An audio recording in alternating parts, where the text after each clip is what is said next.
Les gens, c'est Flow Football, j'espère que vous allez bien, moi ça va. Alors aujourd'hui on se retrouve pour une toute nouvelle vidéo, la vidéo tant attendue de l'année, la vidéo classement Ligue 1 2026-2027 et enfin possible. Donc n'hésitez pas à mettre un maximum de pouces bleus et on est parti let's go pour commencer directement, hein, les amis. Alors déjà, on va commencer du coup par la 18e et dernière place. Je vois bien évidemment l'Estac qui est les je ne les vois pas rester en Ligue 1. C'est une équipe un peu ascenseur il y a quelques années qui faisait Ligue 1, Ligue 2, Ligue 1, Ligue 2 et qui au final a réussi à remonter après quelques saisons. On rappelle qu'il y a genre 2 saisons, ils auraient dû descendre en national. Peuvent remercier quand même la mauvaise gestion de Gérard Lopez par rapport à Bordeaux qui leur a permis de rester en Ligue 1, de rester en Ligue 2, pardon. Et voilà du coup pourquoi ils seront derniers. Pour moi, ils ne se maintiendront pas dans cette Ligue 1. Ensuite, à la 17e place, je vais mettre Le Mans. Là, tout simplement parce que, en fait, Le Mans, je ne les vois pas se maintenir en Ligue 1. Alors, c'est cool, tu vois, qu'en Ligue 2, ils aient réussi à monter directement grâce à des jeunes qui sont, grâce à des joueurs qui sont issus de National 1, National 2, National 3. Sauf que la Ligue 1, malheureusement, c'est un niveau au-dessus. Ils vont se battre, pour moi. Ils vont se battre, ils vont être dans la lutte pour le maintien, mais ils ne vont pas y arriver, tout simplement. Ensuite, à la 16e place et barragiste de ce classement, je mettrai l'AJ Auxerre. Pourquoi l'AJ Auxerre? Tout simplement parce que c'est une équipe qui chaque année joue le maintien, y arrive. Et là, je pense que ça va être un peu plus compliqué pour la JA. Tout simplement, bah, je pense qu'ils vont aller en barrage. Je pense pas qu'ils vont descendre. Je pense qu'ils vont juste aller en barrage. Peut-être qu'ils vont se maintenir via les barrages. Ça dépendra de l'adversaire qui finira troisième de Ligue 2. Enfin, troisième de Ligue 2 qui passera plutôt les barrages d'accession en Ligue 1. Et voilà pourquoi l'HD Auxerre sera pour moi 16e de ce classement. Ensuite, du coup, de la 13e à la 15e place. Du coup, en fait, ce que j'ai fait, c'est que grâce à Pichou, j'ai trouvé une tier list prédiction Ligue 1. Et du coup, ben, on va faire ça là-dessus. Ben, déjà, comme on a commencé. Donc là, c'est 18, 17, 16. On va faire de droite à gauche, du coup. Genre 15, 14, 13. Bref, vous m'avez compris. Ensuite, à la 15e place, je vais mettre le Stade Brestois. Pourquoi le Stade Brestois? Parce que je pense que les joueurs vont être un peu perturbés par la disparition d'Eric Roy. D'ailleurs, paix à son âme, un très très grand coach. Il a fait de très grandes choses pour Brest. Mentalement, pour moi, ça va être ça. Soit mentalement, ça va être compliqué, et dans ce cas, ils vont faire une saison très dure, mais ils vont réussir à se maintenir au bout du championnat, ou tout simplement, bah, ils vont galérer et peut-être finir plus bas que la 15e place, mais moi je ne les vois pas plus haut. Voilà, à cause de tout ce qui s'est passé, le drame, etc. Et Brest aussi, il perd des joueurs. Là, j'ai vu par exemple, à l'heure où je tourne cette vidéo, que Magnetti serait une piste pour l'OGC Nice, pour remplacer Abergel qui vient de se faire les croisés. Donc voilà pourquoi Brest, pour moi, ils seront à cette belle 15e place. Enfin, belle 15e place, peut-être pas, mais une 15e place en tout cas. Bref, en tout cas, le 14e de cette Liga, pour moi, ça va être le Havre, si j'arrive à bien les placer. Voilà. Les Havrais, pour moi, vont largement se maintenir en Ligue 1. Ils ont largement la capacité pour se maintenir, même si la saison dernière, je les avais mis barragistes. On prouvait le contraire, hein. D'ailleurs, si vous voulez comparer d'ailleurs le classement, si vous voulez qu'un jour que je compare les classements que j'ai fait, par exemple, je sais pas moi, de la saison 25-26 au vrai classement, n'hésitez pas à me dire en commentaire, on pourra comparer ça, si ça vous dit et si ça vous chauffe. Donc voilà, pour moi, le Havre va finir à une très belle 14e place. C'est une place qui leur correspond, c'est une place qui leur va bien, je trouve. Ensuite, à la 13e place, je mettrai le SCO d'Angers, les Angevins, qui pour moi sont devenus un club qui joue plutôt milieu de tableau, maintien. Ouais, je dirais quand même plus milieu de tableau au fur et à mesure des années qui avancent. Ça reste un bon club de Ligue 1. Club chiant à jouer parce que c'est un club qui met beaucoup le bloc bas. En tant que supporter parisien, les blocs bas c'est insupportable, hein. Excusez-moi, je sais que vous jouez avec vos armes, mais c'est juste insupportable les blocs bas, s'il vous plaît. Bref, dans tous les cas, je pense que les Angevins, ils ont tout pour se maintenir. Ils vont galérer, je pense, à un moment donné, mais ils vont réussir à se maintenir à une belle 13e place pour moi. Voilà, c'est une place qui leur correspond également, tout comme le Havre. C'est deux clubs qui finiront respectivement 13e et 14e selon moi. Ensuite, à la 12e place de ce classement, qui du coup jouera le milieu de tableau, c'est le FC Lorient. Lorient qui a perdu son coach, Olivier Pantaloni, qui est parti à Nice. Lorient qui a perdu Abergel aussi, si je dis pas de bêtises. Oui, Abergel d'ailleurs, qui s'est fait les croiser d'ailleurs, qui prennent soin de lui, voilà, qui se rétablissent au plus vite. C'est un très bon joueur à Bergel. Et Lorient, pour moi, va réussir avec leur nouveau coach. Je sais, j'ai oublié c'est quoi le nom de leur coach. Je sais pas, ça m'est passé par la tête. Bref, en tout cas, Lorient va finir à la 12e place de ce classement. Un bon milieu de tableau. Bon club de Ligue 1, belle 9 place la saison dernière. Rien à dire, c'est un bon club de Ligue 1. Ils vont encore large se maintenir au milieu de tableau, je pense. Ils ont des capacités en tout cas. Ensuite, à la 11e place de ce classement, on va mettre les Toulousains, si j'arrive à les placer. Alors non, là c'est là, voilà. À la 11e place de ce classement, les Toulousains, pour moi, une équipe qui joue au milieu de tableau, une équipe qui peut potentiellement viser les places européennes, peut-être. Mais le problème c'est que là, ils vont perdre Metali, je crois, si je dis pas de bêtises. Metali qui plaît beaucoup à beaucoup de clubs en Europe. Et voilà, je pense que Toulouse, une belle 11e place, ça leur irait, même si je pense qu'il y a moyen qu'ils puissent titiller l'Europe dans les saisons à venir, mais pour l'instant, je pense vraiment que le 11e place, c'est parfait pour eux. Alors, à la 10e place de ce classement, je sais pas, ça va peut-être vous surprendre, mais moi je mettrais Strasbourg. En fait, le problème de Strasbourg, c'est que quand tu vois leur pré-saison, bah, c'est compliqué, ils ont perdu tout leur mal, ils ont pris une raclée contre le Sporting, une raclée contre Evelsberg, qui vient de monter en Bundesliga, qui n'avait plus monté en Bundesliga depuis des années. Hein, n'hésitez pas à me dire en commentaire combien d'années parce que j'ai oublié. Bref, en tout cas, Strasbourg, c'est un club compliqué. Ils ont Gary O'Neill qui est parti. Leur nouvel entraîneur Hugo Oliveira a du mal, j'ai l'impression, à mettre en place ce qu'il veut avec le Racing Club de Strasbourg. Donc pour moi, Strasbourg, ça va finir encore une fois milieu de tableau, comme la saison dernière au final. Voilà, je pense que c'est une place qui leur va. Malheureusement, j'ai vu là dernièrement qu'il y avait Diego Moreira qui pourrait partir à Leipzig avec un autre joueur. Ah oui, Samir El Mourabé. J'ai vu que Leipzig s'intéresse à eux. En tout cas, au moment où je tourne cette vidéo, on est le 11 août. On est 11 août. Hein. Donc, si certaines infos ne sont pas vraies, enfin, certaines infos sont fausses ou sont falsifiées, ne vous en faites pas, c'est tout à fait normal. Ensuite, donc, à la 9e place, je mettrai le Stade Rennais de Franck Hez, qui pour moi, si j'arrive à les placer, voilà, qui pour moi va galérer à enchaîner entre l'Europe et la Ligue 1. Une équipe rennaise qui pour moi devrait faire mieux. Devrait, ouais, devrait. Pas qu'ils vont faire mieux, qui devraient faire mieux parce que c'est quand même une très belle équipe de Rennes. Ils ont récupéré Thomasson. C'est le Racing Club de Rennes, on va pas se mentir, ils récupèrent tous les anciens de Lens. Bon, force aux amis lensois, franchement, c'est pas facile. Tu vois, quand tu vois ton ancien directeur sportif récupérer tous tes anciens joueurs, tu peux être énervé. Je peux comprendre l'énervement de certains lensois qui s'appellent, moi personnellement, je les appelle également le Racing Club de Rennes. Rien contre vous les Rennais, c'est juste que vous prenez beaucoup de joueurs de Lens. En tout cas, Thomasson qui va apporter de l'expérience dans cette équipe. Et puis voilà, moi. Rennes, c'est un bon club de Ligue 1, comme d'habitude. Hein. Potentiellement qui peut viser les places européennes. Peut-être. Peut-être. Moi, je les mets 9 parce que je les vois pas plus haut dans mon classement. Après, potentiellement, ils peuvent viser la Conférence League ou l'Europa League. Hein.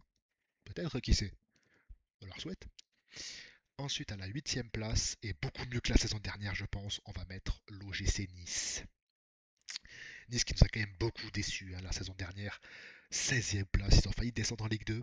Bon, vu le niveau de Saint-Etienne, malheureusement pour Saint-Etienne, ils ne méritaient pas de monter. Hein. Quand on regarde les barrages, Nice méritait de se maintenir, mais bon, c'est quand même une saison très compliquée de Nice. Ils ont encore fini 33e en Europa League. Ils s'étaient fait taper le cul par Benfica en barrage de Ligue des Champions. Là, ils vont pas, ils vont juste se concentrer sur la Ligue 1. Pour moi, avec Pantaloni, ça peut tourner. Ça peut le faire. Avec le nouveau crack, là, le défenseur, le nouveau crack qui va remplacer Dante, lui aussi, il est à suivre cette saison.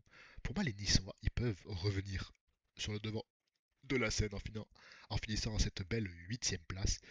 Ils le mériteraient. Ils le mériteraient. Simplement parce qu'en fait, moi, j'ai l'espoir que Pantaloni va réussir à faire quelque chose avec cette équipe. Ils peuvent faire quelque chose pour moi. Ils peuvent faire quelque chose, ils peuvent monter, ils peuvent revenir en tout cas beaucoup plus haut que la saison dernière. Ils feront jamais pire que la saison dernière. Hein. Ceux qui voient Nice relégués, non, non, non, non. Ils seront pas relégués, je pense. Très très loin de la relégation. Une belle 8e place pour Nice, qui peut titiller les places européennes. Bon, le problème c'est que titiller les places européennes, ouais, ouais, plus 8 9e, je pense que ça leur irait. À la limite, je vois plus peut-être potentiellement Rennes titiller les places européennes. En fait, c'était difficile de faire ce classement parce que entre Nice et Rennes, je sais pas qui met devant l'autre. Même si Rennes, voilà, ça a fini européen la saison dernière. Hein. Il n'y a pas à dire, mais voilà. Voilà, bon, pour moi, Nice sera 8e, Rennes sera 9e. Voilà, dans la limite des cas, vous inversez les deux. Voilà. Voilà. Bref, à la 7e place de ce classement, et je vais encore me faire taper dessus, Marseille. Alors, Marseille, pourquoi septième? Tout simplement parce qu'à Marseille, c'est compliqué.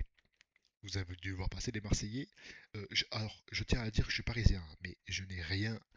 Genre, ça me coûte rien d'être objectif avec l'OM, quoi. Enfin, bref. Ne vous dites pas, ouais, c'est un parisien, il met l'OM 7ème. Non, non, non, non, c'est pas parce que je suis parisien que je mets l'OM 7ème. D'ailleurs, petit aparté, la saison dernière, on m'a tapé dessus parce que j'ai mis Marseille à la cinquième place. Ils ont fini combien la saison dernière? Ils ont fini cinquième. Même si oui, j'imagine bien qu'avec l'effectif qu'avait l'OM la saison dernière, ils espéraient mieux. Bien évidemment. Bref, en tout cas, l'OM c'est très compliqué, ils sont en galère financière, ils ont toute la liste des transferts. Pardon, ils ont tous leurs joueurs sur la liste des transferts. D'ailleurs, en parlant de liste des transferts, au moment où je vous parle, genre hier, genre le 10 août, Højbjerg devait signer à Newcastle et il leur a fait faux bond au dernier moment. Ça a enragé apparemment Franck Marcourt. En tout cas, on a beau être rivaux, force aux Marseillais. Parce que ça va être encore pour moi une saison très compliquée. Ils vont jouer l'Europa League, mais ça va être très compliqué parce que là, ils ont perdu Rouli. Ils veulent le remplacer par Boulka. Bon, ça par contre, pour eux, c'est une bonne idée. C'est une très bonne idée de prendre Boulka. Pour moi qui suis parisien, ça me fait mal, tu vois, quand dans un parisien, il y a Marseille. Mais bref, ça, on s'en fiche. Marseille va galérer. En fait, c'est simple. Je vais décrire la saison de Marseille parce que c'est chaque année pareil. Ils vont croire au titre. Décembre, janvier, ça va partir en couille. C'est chaque année pareil. Et c'est malheureusement, on peut pas. Malheureusement, vous pouvez pas me contredire les Marseillais. Je suis désolé, mais voilà. Pour moi, pour moi, c'est pas. Ça va être chaque année pareil. Et là, encore plus parce que là, c'est encore plus compliqué pour faire des recrues. C'est compliqué. Vu ce que dit Lorenzi, c'est très très compliqué. Vous pouvez remercier Franck Macourt et Longoria pour leurs travaux, pour le travail de merde, hein. Vous pouvez les remercier, les Marseillais. Bref, en tout cas, passons à la sixième place. Et je pense que c'est un club aussi qui a des difficultés. C'est l'AS Monaco que je mettrai à la sixième place de ce classement. Tout simplement parce que l'AS Monaco, ça reste quand même un bon club, hein. Ils ont battu à Liverpool là, en pré-saison. Pour moi, Monaco, c'est un club qui jouera l'Europe la saison prochaine. Et même cette saison, en tout cas, j'espère. En tout cas, juste au moment où je tourne cette vidéo, il n'y a pas. Les barrages de conférence League n'ont pas été joués. Mais ce que j'espère surtout, c'est que Monaco fasse une bonne saison parce qu'ils le méritent. Ils ont souffert la saison dernière. C'était pas facile, surtout avec Philippe Louis. Philippe Louis, qui pour moi est un très bon entraîneur pour l'AS Monaco. Même si Monaco aussi doit vendre des joueurs. Alors, d'accord, tu dois vendre des joueurs, mais tu as quand même une sacrée équipe, hein. Si tu arrives à garder Balogun, t'as quand même une très très bonne équipe. Tu peux viser la sixième place. Après, plus haut, ça va être compliqué. Mais je pense que tu peux viser la sixième place. Et tu peux, si jamais tu te qualifies en Conference League. Si tu te qualifies pas, par contre, c'est faute professionnelle, hein. Il y a des limites quand même avec l'effectif qu'ils ont. Ils affrontent le club croate, je crois. Ce soir, je dis totalement une grosse connerie. Mais ils vont affronter un club qui est beaucoup plus faible que selon moi. Ils doivent passer ce tour. Ils doivent aller en Conference League. Et pourquoi pas aller au bout de cette Conference League, même si ça va être très compliqué. Les Monégasques, pour moi, ils peuvent faire une bonne saison. Pas une grande saison, mais une bonne saison en soi. Ensuite, à la cinquième place, c'est ma petite surprise, hein, ma petite pépite, je vais mettre le Paris FC. Je vais mettre le Paris FC cinquième. Tout simplement parce que pour moi, le Paris FC, ça y est, c'est le moment de passer un cap, c'est le moment de franchir quelque chose. Ils ont une très bonne équipe, ils ont un très bon coach. Liam Rosenior est un très bon coach, même si ce qu'il a fait à Chelsea, voilà, voilà. Pour moi, Liam Rosenior aurait dû rester à Strasbourg jusqu'à la fin de la saison et partir à Chelsea après. Il a fait l'erreur de partir mi-saison, de laisser Strasbourg en plan. Il a flop. Il a flop. Il avait signé, genre, je sais pas, je crois, genre 5-6 ans avec Chelsea. Il est parti au bout de 3 mois. Il est parti au bout de 3-4 mois. Bref, c'est un échec cuisant. Je pense qu'il peut relancer le Paris FC. Le Paris FC qui est une très très bonne équipe, hein. Le Paris FC, c'est le moment. Je pense que c'est la saison où ils peuvent aller en Europe. Pour moi, la saison où ils peuvent aller en Europe, c'est bien celle-ci. Donc, c'est ma petite pépite, mon petit. Je me mouille un peu là, je me mouille beaucoup. Mais pour moi, le Paris FC peut clairement finir cinquième de cette Ligue 1. Voilà, là, je me mouille énormément, hein, je vous cache pas. Que voilà, c'est ma petite surprise, ma petite pépite. Peut-être ça passera pas, mais au moins je tente ça. Pour moi, le Paris FC, voilà, c'est ma petite surprise cette saison. Ensuite, à la quatrième place, nous allons mettre nos amis Lillois. Les Lillois, pour moi, qui vont finir quatrième. Ils vont finir en barrage de Ligue des Champions. Enfin, ça reste une très bonne équipe. J'ai vu qu'ils sont sur Armando Ril, les Lillois.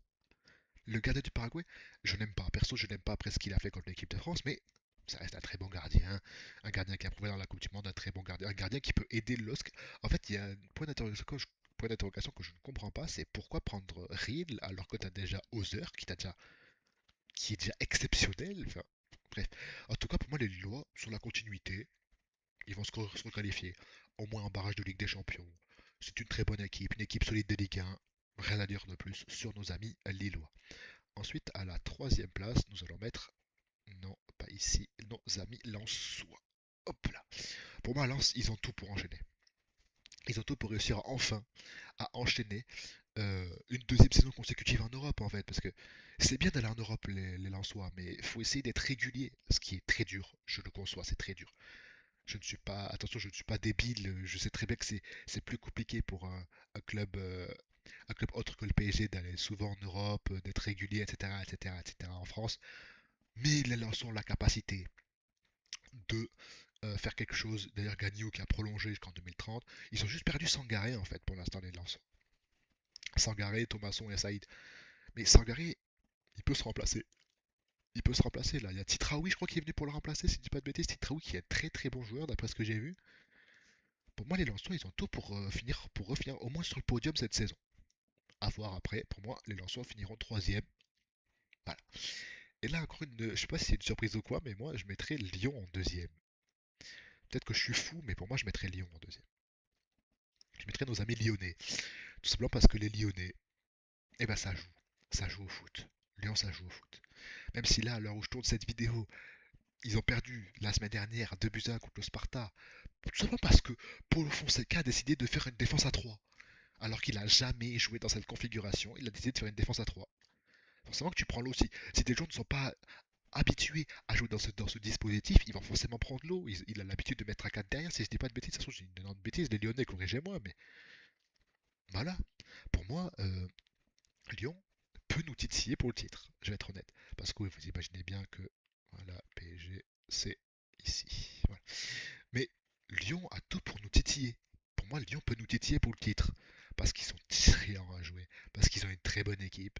Malgré les soi-disant encore problèmes financiers, hors sportif, extra-sportif, pardon, etc., etc. Pour moi, Lyon, ils peuvent faire quelque chose. Et j'espère en tout cas, parce qu'au moment où je tourne cette vidéo, le match retour contre Prague, il est ce soir. Il est ce soir. On espère vraiment voir Lyon passer, aller en Ligue des Champions. Vous, je pense que quand vous voyez cette vidéo, le troisième tour préliminaire est passé. Pas les barrages, mais le troisième tour préliminaire est passé. Donc, Lyon peut finir deuxième selon moi. Après, ça va être compliqué, bien évidemment, parce que les clubs européens sont toujours casse-pieds à aller chercher pour les clubs français, parce que ça se bataille, hein, ça se bagarre bien pour les clubs européens à chaque fois. Et bien évidemment, le champion, le double champion d'Europe, le Paris Saint-Germain, qui remporte à nouveau cette Ligue 1. Est-ce une surprise? Absolument pas, absolument pas. Tout le monde s'y attend pas à ce que le PSG soit champion de France. Bon, le PSG, on a l'habitude, hein, on enchaîne, on enchaîne, on enchaîne. On vise le three-peat, on vise la Super Coupe d'Europe, on vise le Trophée des Champions, on vise tous les trophées possibles, hein, c'est tellement possible. Ça serait tellement mon rêve qu'on arrive à faire le three-peat, ça serait exceptionnel. Imaginez 2 Ligues des Champions de suite, c'est dingue. C'est dingue, frère. C'est tellement rare qu'une équipe rapporte 2 Ligues des Champions de suite, alors 3. Alors 3, ça serait magique. Bref, revenons quand même à la Ligue 1. On va rouler sur le championnat. Je pense qu'on va rouler sur le championnat. Il va y avoir des moments où ça va être plus compliqué, certes, parce que forcément l'enchaînement des matchs, etc. Forcément qu'il va y avoir des blocs bas, comme d'habitude, hein, des blocs bas qui, bah, s'ils jouent avec leur force, certaines équipes sont obligées de mettre le bloc bas contre le PSG, tout simplement parce qu'ils n'ont pas le choix. Ils n'ont pas le choix, ils n'ont pas les armes pour venir jouer contre nous. Et s'ils jouent contre nous, bah, X expose, et s'ils s'exposent, bah, il y a des espaces, et derrière, c'est fini. Ah ouais, derrière, c'est terminé. Bref, en tout cas, j'espère que vous avez aimé mon classement. Voilà, voilà actuellement mon classement. N'hésitez pas à mettre un maximum de pouces bleus, de commentaires, à vous abonner à la chaîne si ce n'est pas déjà fait, à checker la description pour voir tous mes autres réseaux. Bref, sur ce c'était Flow Football. Prenez soin de vous. Nous on se retrouve la prochaine pour une nouvelle vidéo ou un nouveau débrief. Je ne sais pas quand, on verra. Ciao les amis. Et allez Paris bien évidemment.